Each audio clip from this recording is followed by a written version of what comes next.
Alors je vais t'expliquer. En fait, le truc, c'est qu'on fait un mémoire sur la premiumisation et la relation client.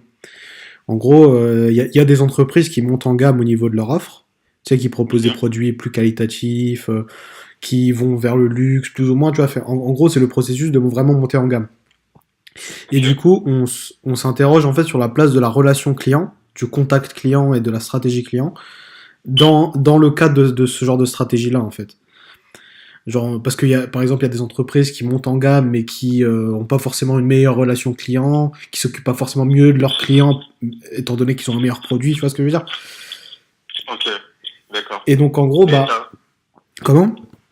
par exemple, tu as parce que enfin, j'arrive à comprendre, enfin, j'arrive à comprendre exactement ce que vous cherchez à faire, mais je vois pas ce que tu pourrais me poser comme question.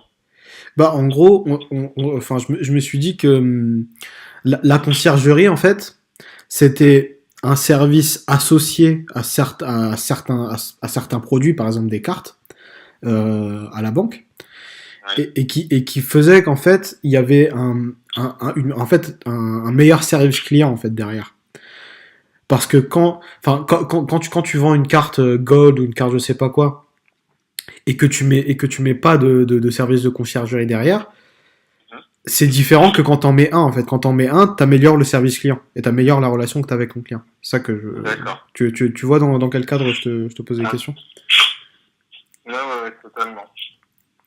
Alors, ouais, donc est-ce que justement tu pourrais présenter tu pourrais te présenter toi, présenter l'entreprise, c'est-à-dire Europe Assistance et le service duquel tu fais partie. D'accord. Alors, me concernant, donc, je m'appelle Karim Bilani, j'ai 22 ans et j'ai eu l'occasion, lors de mes 20 ans, pour l'été, de travailler au sein de la conciergerie d'Europe Assistance. Donc, concernant Europe Assistance, c'est une entreprise qui gère l'assistance au niveau européen, mais surtout international. Et cela concerne des prestations d'automobile, assistance automobile, assistance médicale, mais aussi de la conciergerie. Alors, de la conciergerie plus spécifiquement, pardon. La conciergerie vise des personnes qui sont titulaires de cartes noires, notamment des cartes Visa Infinite ou des cartes Mastercard World Elite, dans le but de leur apporter un service dit de haut de gamme et de qualité pour répondre à des prestations assez précises. Ces prestations peuvent prendre la forme d'un voyage à organiser, d'un taxi à réserver, mais aussi d'un achat à effectuer pour le client, un achat assez spécifique qui peut prendre, qui peut être un achat de vêtements sur Internet, tout comme un cadeau de mariage à trouver. D'accord. Alors, euh, comment dire pourquoi, enfin, comment dire, pourquoi est-ce que tu penses que les, comment dire, Europe Assistance a décidé de proposer ce genre de service? Plutôt parce que à la base, ils étaient plutôt sur de l'assistance classique. Pourquoi est-ce qu'ils sont montés en gamme et pourquoi est-ce qu'ils ont proposé de la conciergerie et des services plus pointus?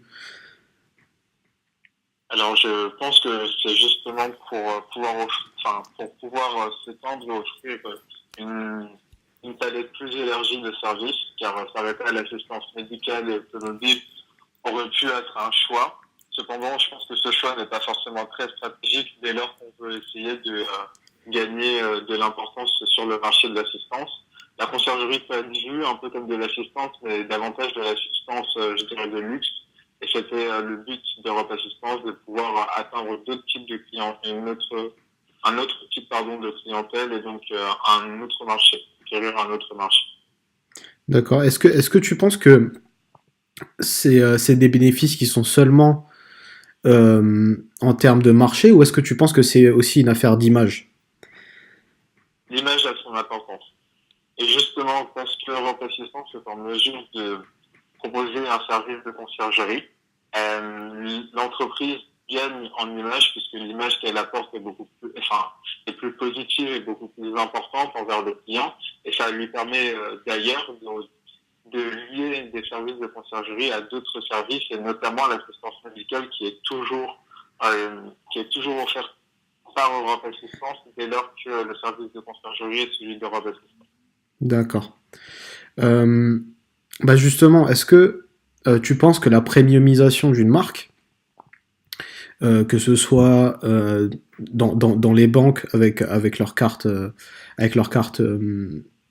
premium ou Europe Assistance avec leur service de conciergerie, est-ce que tu penses que cette premiumisation change la relation que la marque doit avoir avec ses clients? Est-ce que tu... Tout à fait.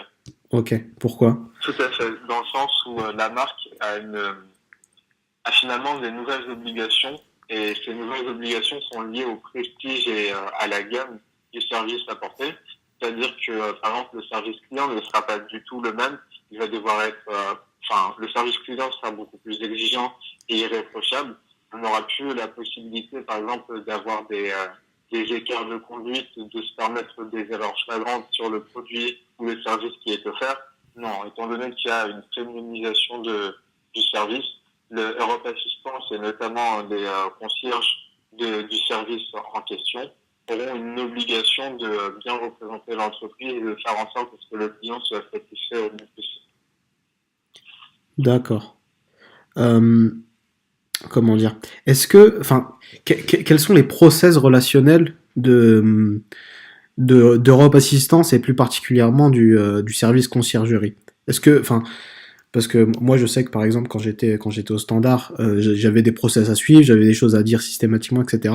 Est-ce que vous en avez, est-ce que vous avez ça aussi au service conciergerie et est-ce que c'est des choses qui sont formalisées? Alors oui, tout à fait.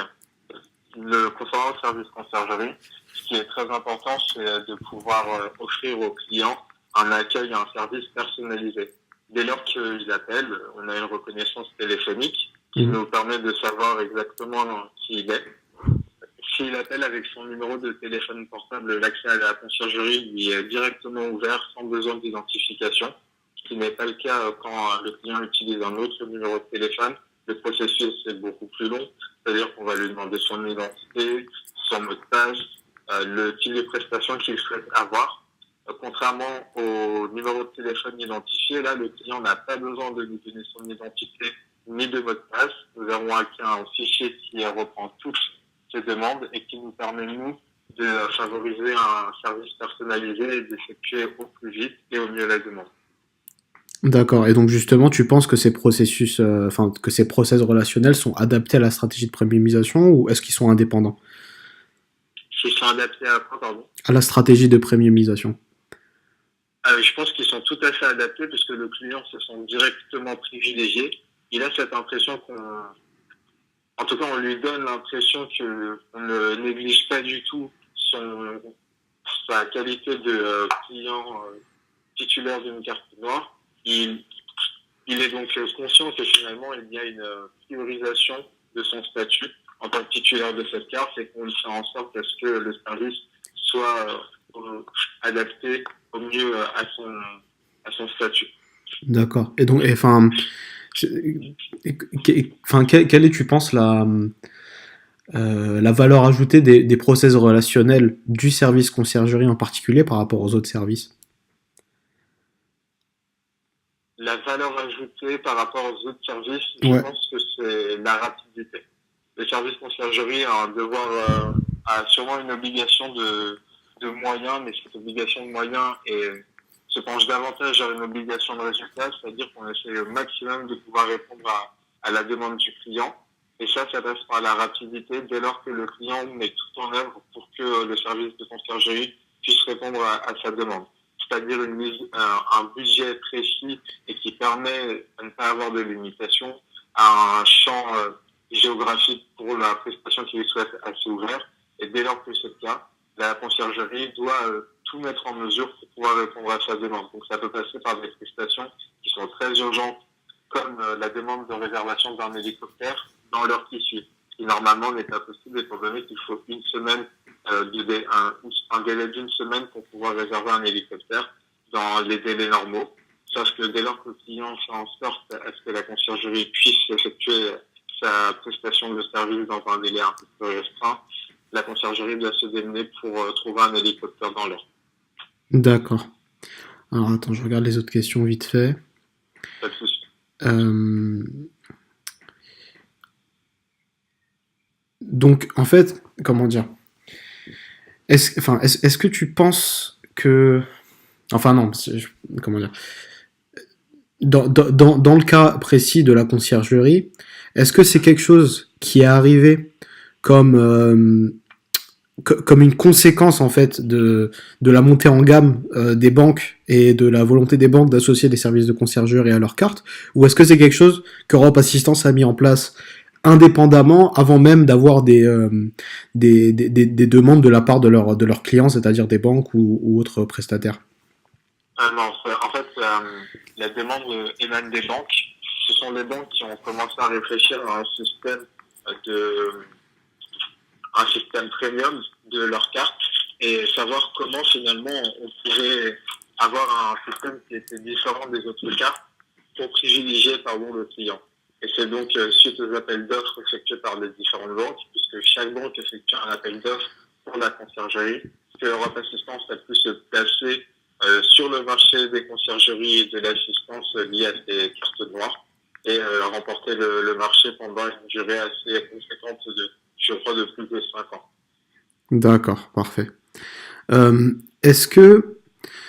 Alors, je vais t'expliquer en fait un concept qu'on a repéré dans nos recherches et je vais te demander son impact en fait sur la stratégie. Euh, Ça s'appelle la citoyenneté organisationnelle orientée client.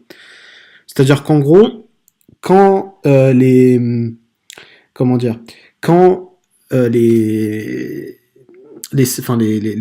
employés se sentent responsabilisés, se sentent valorisés, se sentent, tu vois, tout ce genre de trucs par l'entreprise, ils, automatiquement, il y a plus de, ils se sentent en fait citoyens de l'organisation, et donc, automatiquement, ils donnent un meilleur service aux clients. D'accord. Ils prennent plus d'initiatives, ils se permettent de voilà d'offrir de dépasser en fait les obligations contractuelles. C'est-à-dire que par exemple dans votre cas c'est de réserver l'hélicoptère. C'est ça que tu es obligé de faire, mais toi tu vas aller au-delà et tu vas lui réserver un autre service parce que tu penses que c'est la bonne chose à faire. Donc c'est ça en fait la citoyenneté organisationnelle orientée client. Est-ce que tu penses que ça fait la différence? Est-ce que tu penses que il y a un service significativement meilleur dans les entreprises qui ont cette citoyenneté et qui valorisent leurs employés plutôt que celles qui n'ont pas ça? Alors, tout dépend comment on passe, par quel biais passe cette valorisation. Puisque dans la conciergerie, je pense que la valorisation de l'employé passait pas forcément par l'entreprise, mais davantage par le comportement que le client pouvait avoir au service. Dans le sens, ce qu'il faut comprendre, c'est que dès lors que le client était assez ouvert et enclin à des propositions et faisait en sorte à lui donner un certain délai qui n'était pas très restreint au service, la personne chargée du service en question allait essayer de tout mettre en œuvre pour ce client si elle s'était avérée de bonne foi et voulait impérativement avoir des propositions sans restreindre le champ d'application.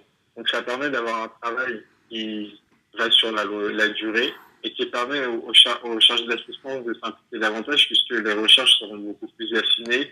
Il n'y aura pas une situation de stress qui lui sera imposée et lui fera en sorte à offrir un service de qualité du fait du client qui lui n'a pas été par exemple désagréable. Je pense que la valorisation passe plus par le client que par l'entreprise. D'accord, dans le cas d'Europe. Ok. Voilà. Après, si on parle de la valorisation de l'entreprise, pour moi, ce qui valorise le chargé d'assistance qui est concierge, c'est davantage le service. C'est-à-dire que le concierge, par ses qualités et ses connaissances, va se sentir utile. Et c'est tout le poste, en fait, qui l'amène à dépasser ses obligations contractuelles, à essayer d'offrir une prestation de service qui est davantage de qualité. Et en offrant une prestation de service qui va au-delà de ce que le client lui demande, c'est parce que le poste en lui-même l'a poussé à faire ça. D'accord. C'est-à-dire on va essayer de mettre en œuvre ses connaissances, ce que lui a pu vivre au quotidien, ses voyages, ce que lui aime aussi, ses goûts. D'ailleurs, il faut par exemple choisir des paires de chaussures pour un client, avoir des connaissances dans la mode et un peu de goût, permet d'affiner la prestation et donc de proposer quelque chose qui est susceptible de lui plaire. D'accord, parfait. Donc tu penses en fait que la rencontre client-collaborateur est aussi très importante. Et, et du coup, en fait, enfin, quel est, tu penses, le type de communication qui est privilégié pour, comment dire, pour un service premium? Est-ce que c'est un type de communication respectueux ou amical ou de proximité ou tu vois enfin, quel est le type de communication qu'on vous demandait d'avoir et de façon générale en fait quel est tu penses le plus efficace? Alors, moi, je pense que il n'y a pas un type de communication ou des types de communication. C'est-à-dire qu'il faut savoir s'adapter au client. Dès lors que le client, au bout de la ligne qu'on a, est exigeant, forcément, le type de langage et le discours qu'on va avoir ne sera pas du tout le même qu'avec un client qui, lui, a l'air beaucoup plus soft, je dirais, et plus light sur sa prestation. Donc, je pense qu'il s'agit davantage d'adaptation plutôt qu'un type de discours en question. Même si les règles générales restent les mêmes, c'est-à-dire employer le vouvoiement, jamais passer par le tutoiement, toujours être dans la cordialité et dans le respect, ne pas passer par les familiarités, essayer d'avoir un registre soutenu pour montrer que finalement le service est destiné à une certaine clientèle et qui cette clientèle est habituée à ce qu'on lui parle d'une manière élégante et assez distinguée. Et enfin, je dirais avoir une communication qui soit assez fluide et notamment à l'oral, puisque les clients n'aiment pas forcément passer par écrit et aiment nous appeler. C'est pour ça que le discours qui est employé, mais aussi l'aisance à l'oral, a son importance pour eux. D'accord. Mais donc qu'est-ce qui te permet en fait de pouvoir t'adapter au client en fait au moment de l'interaction? Qu'est-ce qui fait que voilà, comment est-ce que tu sens les choses? Est-ce que ça se passe dès le début ou comment ça se passe? C'est au fur et à mesure de la discussion et notamment par les questions qu'on peut lui poser. Par exemple, un client qu'on va questionner sur la demande spécifique qu'il souhaite, si au bout de 2 minutes on le sent déjà énervé et assez frustré car il est pressé, là il faut vraiment avoir un ton très cordial, très respectueux et très soutenu, avoir un langage très soutenu, mais aussi avoir un ton très neutre et détaché pour éviter de le pousser à s'énerver davantage et donc avoir une volonté de calmer les choses. À l'inverse, dès lors qu'on a un client qui va, lui, de son côté, passer par le tutoiement, par exemple, il arrive que ce soit le cas, nous, on garde le vouvoiement, mais bien évidemment, on sera dans notre intonation et dans notre manière de voir les choses beaucoup plus chaleureux pour installer un cadre assez convivial autour de la conversation et mettre le client à l'aise. D'accord. Donc, donc justement, en fait, quand on parle du client, dans quelle mesure est-ce que tu penses que le client perçoit la montée en gamme de l'entreprise? Est-ce que tu penses que c'est vraiment quelque chose auquel le client fait attention? Est-ce que c'est quelque chose que le client perçoit quand il voit qu'il a un meilleur service de façon significative ou pas? Est-ce que tu peux juste répéter ta question, pardon, j'ai pas tout entendu. Je t'ai dit en fait, dans quelle mesure est-ce que le client perçoit la montée en gamme de l'entreprise? Enfin, Je, est-ce que ça se sent vraiment à travers la relation client qu'il a, quoi, au niveau de l'interaction? alors moi, je pense que ça se joue oui, à travers la relation qu'il peut avoir avec le service de conciergerie et notamment les personnes qui vont pouvoir interagir avec lui. Par exemple, si ce sont des personnes qui n'étaient pas adaptées à ce type de situation et notamment par le langage qu'elles peuvent utiliser, forcément le client va avoir l'impression que la conciergerie n'est pas un service de haut de gamme. Par contre, dès lors qu'on l'accueille avec un service personnalisé et aussi des personnes qui sont en mesure d'avoir un discours adapté, le client n'a tout de suite pas la même image du service. La montée en gamme passe aussi par les types de prestations qu'on peut offrir. Par exemple, un client qui va nous dire que nous avons carte libre pour essayer de trouver un cadeau qui soit adapté à sa compagne ou à son compagnon. Dès lors, nous, ce qu'on va faire, c'est qu'on va pas forcément proposer des prestations qui soient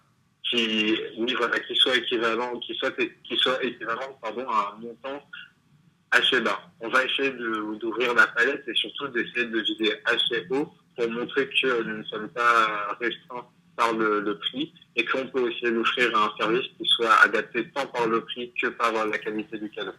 Ok. Euh, Justement, enfin, est-ce que tu penses que essayer de s'ouvrir à un plus grand nombre pour une marque qui se veut premium ou pour un service qui se veut premium, est-ce que tu penses que c'est pas un peu risqué étant donné les valeurs d'exclusivité, de rareté qui sont supposées être celles du luxe et celles du premium? Alors, oui et non. C'est-à-dire que on a eu affaire à cette ouverture, justement, qui peut être assez surprenante, dans le sens où on avait des clients qui étaient titulaires d'une carte noire et dont le statut personnel, et économique et social ne convenait pas à ce type de carte. Ouais. Ils faisaient donc appel à notre service et on se rendait assez rapidement compte qu'ils faisaient appel à notre service sans avoir conscience du type de service que la conciergerie constituait et représentait. D'accord. Et le problème qui s'est posé, c'est de savoir si finalement on était en mesure de répondre convenablement à des demandes qui ne convenaient pas au type de prestation et à la gamme du service recherché par la conciergerie. Donc je pense que effectivement ouvrir sa palette dès lors qu'on se veut être du luxe et de haut de gamme, ça peut avoir un bon effet si on est en possibilité de s'adapter et surtout si c'était un objectif voulu. Dès lors que ce n'est pas un objectif voulu et que cela ressemble davantage à une contrainte pour le service, je pense que c'est une très mauvaise chose et que le service gagnerait davantage à rester fixé sur une palette, par exemple, rester sur un certain type de prestations, de services et de gamme, plutôt que de vouloir s'ouvrir vers le bas ou alors vers le haut quand cela demande trop d'exigences et donc de contraintes. Mais oui, parce que justement, les cartes, enfin les cartes haut de gamme en fait à la banque, elles sont beaucoup plus accessibles qu'il y a quelques années. Et du coup, ça ouvre, ouais, c'est effectivement comme tu l'as dit, ça ouvre les cartes à beaucoup plus de monde. Est-ce que tu penses que l'ouverture en fait de ces cartes et donc du service de conciergerie à des gens qui sont pas de la même classe sociale, des clients classiques, est-ce que c'est pas gênant pour les clients classiques en fait? Est-ce qu'ils se sentent pas du coup, ils se disent oui d'accord, moi j'ai ce service là, mais quelqu'un qui est en dessous de moi il l'a aussi. Est-ce que c'est pas un problème? Alors non, dans le sens où en fait les clients classiques n'ont pas forcément connaissance du nombre et du type de clients qui ont accès à cette carte-là. En général, ils nous appellent sans même avoir connaissance de la palette de clients qui donc sont titulaires de cette carte. Et parce que ce sont des informations qui sont confidentielles que le banquier ne peut pas révéler. Ouais, Ça mais permet je veux dire, enfin, il voit bien en fait dans la société, tu vois, si par exemple il discute avec, je sais pas, un patron qui discute avec son employé et que son employé lui dit oui, moi j'ai aussi le service de conciergerie, est-ce que ça peut pas être gênant pour lui en termes de, si tu veux, de valeur sociale en fait, des valeurs sociales dans quel sens?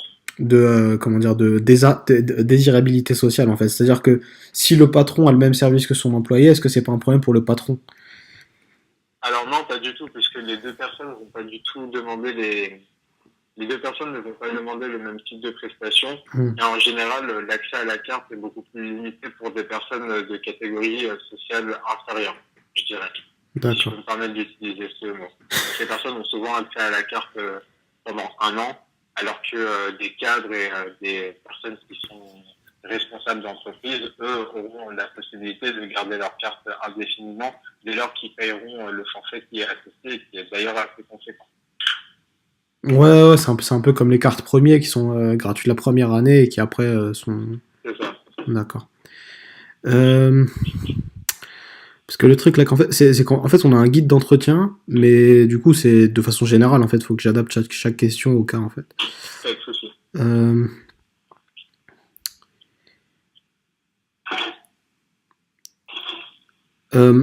Si tu veux, il y a un dicton qui dit qu'il vaut mieux consommer moins, mais mieux. Est-ce que tu penses que ça s'applique à la conciergerie où tu vois, on va avoir des services plus personnalisés ou des biens plus personnalisés qui répondent mieux à nos besoins? Est-ce que tu penses que c'est mieux d'avoir quelque chose comme ça de très ciblé plutôt que quelque chose où tu achètes où t'achètes plusieurs services mais qui au final sont moins efficaces que si c'était centralisé par la conciergerie? Alors, moi, je pense que effectivement, pour ce type de service, le dicton convient parfaitement, dans le sens où les clients qui sont habitués à la conciergerie pensent pouvoir demander tout, alors que des fois, ce sont des demandes ou des prestations qu'ils peuvent avoir par eux-mêmes. Et l'exemple type, c'est la demande de réservation d'un taxi. Le client va souvent nous appeler pour nous demander de réserver un taxi pour lui-même.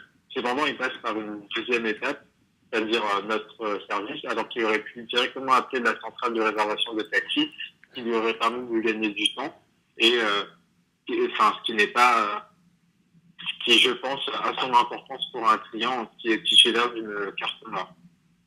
Donc, ça, concernant les taxis, oui, ça, vraiment, je pense que le dicton convient parfaitement, et c'est aussi par rapport aux autres types de prestations qu'on peut avoir, le fait de proposer peut-être, enfin, que le client soit moins à la demande de pas mal de prestations permet de se concentrer, de se focaliser sur des prestations qui sont davantage ciblées et peut-être précises.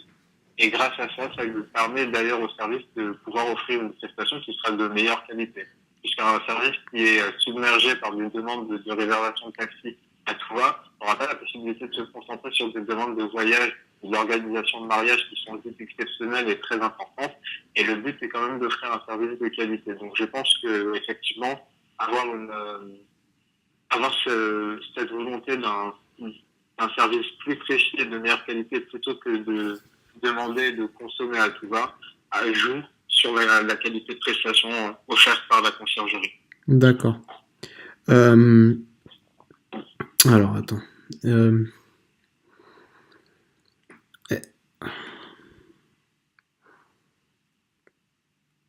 Est-ce que selon toi, une stratégie de premiumisation est plus facile qu'une stratégie de domination par les coûts? C'est-à-dire qu'en fait, dans une premiumisation, on va vers de la sophistication, c'est-à-dire qu'on ajoute de la valeur à l'offre, alors que dans une stratégie low cost, on va plutôt éliminer les facteurs de coût qui sont pas créateurs de valeur. Enfin, laquelle de ces deux stratégies est la plus facile à mettre en place, tu penses? Alors, celle qui est le plus facile à mettre en place, d'après ce que j'ai pu voir, c'est la deuxième, c'est-à-dire la stratégie low cost, dans le sens où c'est cette stratégie qui a mené Europe Assistance à perdre le marché des conciergeries, étant donné que le marché s'est déplacé vers une autre entreprise qui proposait des services à moindre coût, et donc moins de services aussi par la même occasion et qui n'étaient pas de même qualité. Donc personnellement, je pense que c'est pas forcément la meilleure solution, dans le sens où il faut pouvoir donner tous les éléments et tous les moyens possibles au service pour réaliser les demandes et être à la hauteur des prestations dont elle prétend avoir la réputation. Cependant, sur le marché et concrètement ce qui se passe actuellement pour les conciergeries, cela ne va pas dans le même sens. C'est celui qui offrira le plus de services avec le moins de coûts qui gagnera les marchés des cartes noires et notamment des conciergeries. D'accord, donc le plus de services ou les services qui sont les plus créateurs de valeur pour l'entreprise? Parce que c'est ça en fait le low cost. La banque fait un ratio, je dirais, et essaye d'évaluer ce qui peut lui rapporter le plus entre le coût et le nombre de services offerts. Et je pense qu'en fait, en baissant les coûts, forcément, il y a moins de services qui sont offerts. Donc les entreprises qui sont des entreprises d'assistance souvent vont offrir moins de services et essayer de se focaliser sur les services qui rapportent le plus. D'accord, ok. Ça devrait être bon. Une dernière question, je pense. Quelle est l'importance pour toi du développement des ressources humaines? Est-ce que tu penses que c'est l'un des éléments centraux d'une stratégie de premiumisation, c'est-à-dire d'engager les bonnes personnes, de bien les former pour qu'ils puissent répondre bien aux besoins du client? Est-ce que tu penses que c'est ça le plus important ou qu'il y a quelque chose qui est plus important que le développement des ressources humaines? Alors je pense que ça a son importance, effectivement, d'engager les bonnes personnes. Et c'est d'ailleurs souvent pour cela qu'en fait les services de conciergerie ne font pas d'offres d'emploi directes, mais font passer des entretiens lambda pour d'autres services. Et dès lors qu'ils se rendent compte qu'il y a des personnes correspondent exactement à la conciergerie. On leur fait passer des autres entretiens pour être sûr et convaincu que ces personnes sont adaptées à la conciergerie. Mais il n'est jamais possible de postuler directement, ou alors très rarement, de postuler directement à un service de conciergerie pour les entreprises d'assistance. Concernant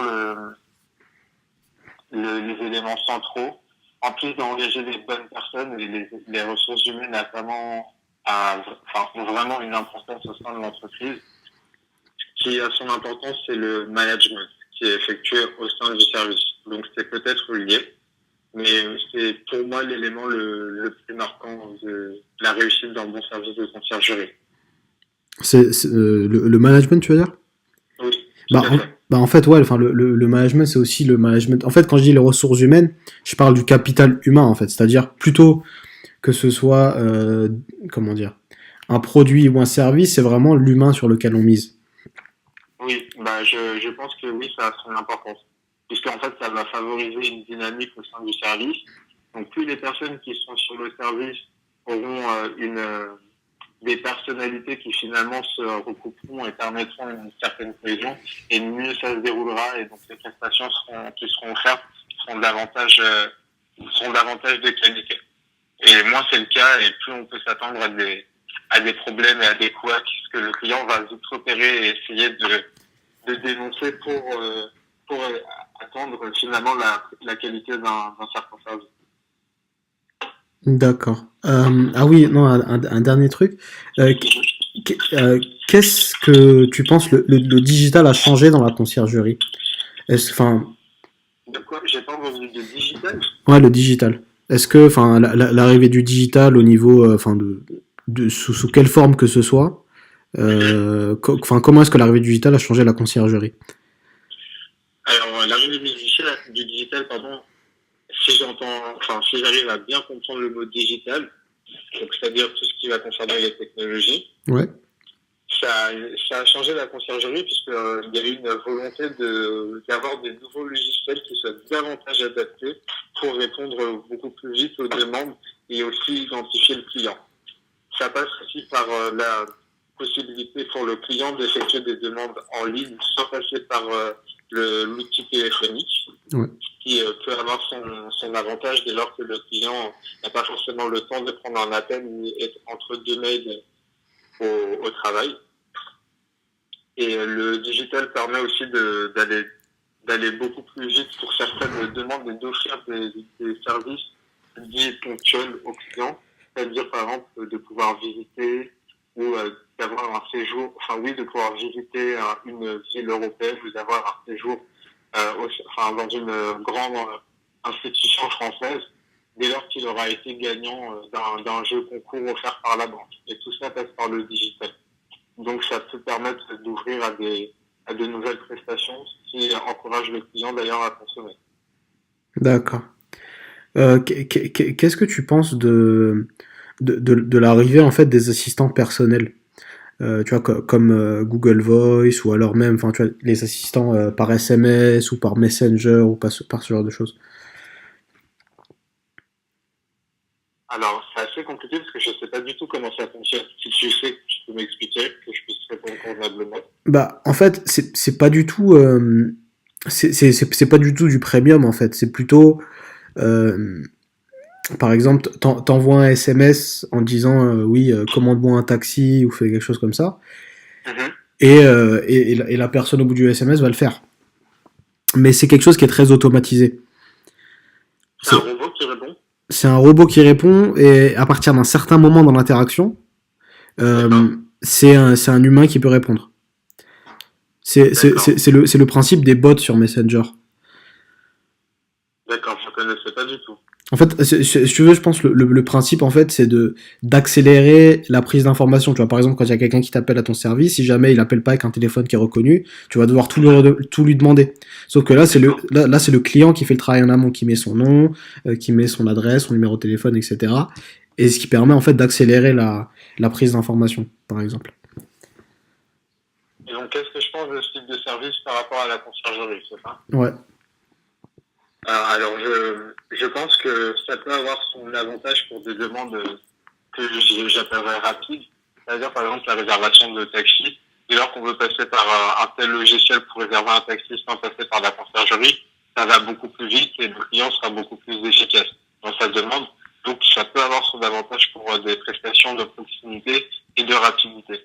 Par contre, pour ce qui concerne des prestations plus importantes et qui demandent un investissement finalement personnel mais surtout humain, là, il conviendrait davantage de passer par un service de conciergerie ou alors d'assistance personnelle, et non, mais un service qui n'est pas robotisé ou informatisé, car là, les personnes qui seront au bout pourront offrir une prestation qui ressemble davantage à ce que le client souhaite et non pas quelque chose qui finalement lui aura été donné selon un standard.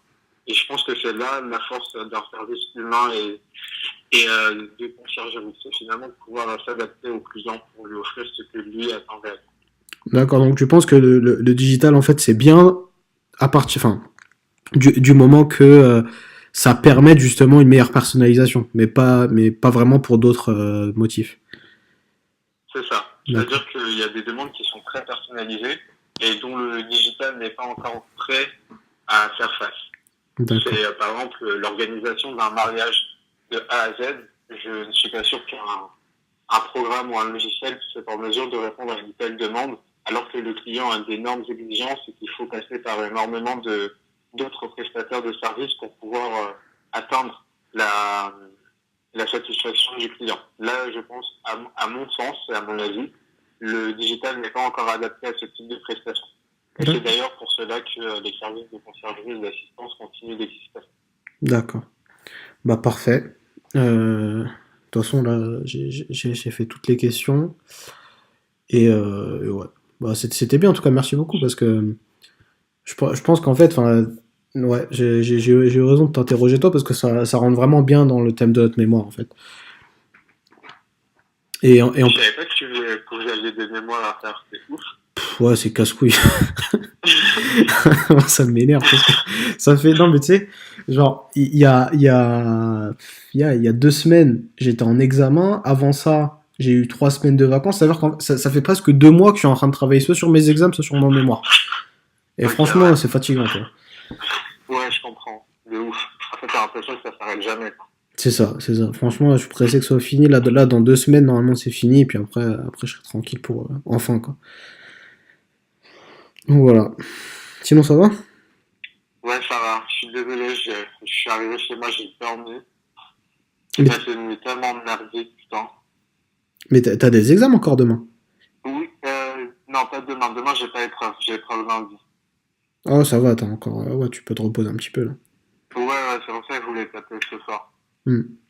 Ok. Et sinon, ça s'est bien passé jusqu'à maintenant, les épreuves? Bah, je me suis foiré sur mes 3 premières épreuves, donc j'étais un peu vénère, parce que j'ai une mention et je pense que je l'aurais pas. Mhm. Et mais là, ça va, cette semaine, je me suis bien rattrapé, mais je pense aussi parce que c'était des épreuves orales. Étant donné que je suis vachement à l'aise à l'oral, ça joue en ma faveur. Bah, c'est bien, c'est-à-dire que tu te redonnes une chance d'avoir la mention. Je suis pas sûr. Parce qu'en vrai, j'ai quand même 14 de moyenne, et pour avoir 14 de moyenne, en général, faut pas que tu te loupes. Mhm. Parce que je me suis vraiment loupé sur au moins 2 épreuves. Enfin, c'est sûr, même d'après ce que j'ai pu faire. Donc ça me saoule un peu, et je me suis, surtout, en plus, je me suis loupé en oral, mais c'est parce que le prof est vraiment un connard. Genre, il est arrivé 1h30 en retard. Ce qui fait qu'il nous a fait passer à la chaîne. Genre, il nous a pas laissé de préparation. Tu t'assois et tu lui parles d'un sujet. Et moi, je suis tombé sur un sujet qui était tellement difficile, genre, ça m'a trop saoulé. Ok. Donc voilà. Mais bon, après, j'aurais une bonne moyenne, mais j'aurais pas la moyenne que j'attendais. Il me fallait au moins 14,5 de moyenne ce semestre. Et ça va être compliqué. Pourquoi tu voulais absolument cette moyenne-là? Bah, pour avoir la mention qui est à 14, Et pour faire quoi avec? bah, c'est juste pour moi, c'était mon objectif personnel et ça me permet aussi de montrer que j'ai une certaine cohérence dans mon parcours et que, enfin, j'évolue, tu vois. Comme j'ai Ouais. toujours été à peu 13 de moyenne, là, avoir un 14 de moyenne en master, c'est quand même, enfin, tu montres que t'as quand même un très très bon profil. Surtout en droit, il y a très peu de personnes qui y arrivent. Ouais, non, franchement, c'est bien. Bah, déjà, même avoir 13, c'est pas mal quand même. Même si ça. Ouais. Bah, même si c'est juste tu te maintiens, c'est déjà pas mal, 13 en master. Ouais, non, c'est clair. Ouais, non, mais c'est bien. Et ça veut dire que tu vas faire quoi l'année prochaine? Bah, je sais pas. En plus, je sais pas si je t'en ai parlé, mais il y a un master à Dauphine qui m'intéresse trop. C'est quoi? C'est le master en droit international des affaires. Ouais, c'est celui que mon petit frère il veut faire. Enfin, mon petit frère il veut faire un truc comme ça. Et il est archi bien, genre. Mais ça veut dire, attends, Karim, si jamais mon petit frère il veut faire ce master-là, Ouais. c'est pas mieux qu'il rentre à Dauphine en L3? Non, parce qu'en fait, la douille à Dauphine et en droit, c'est que t'as pas de place réservée.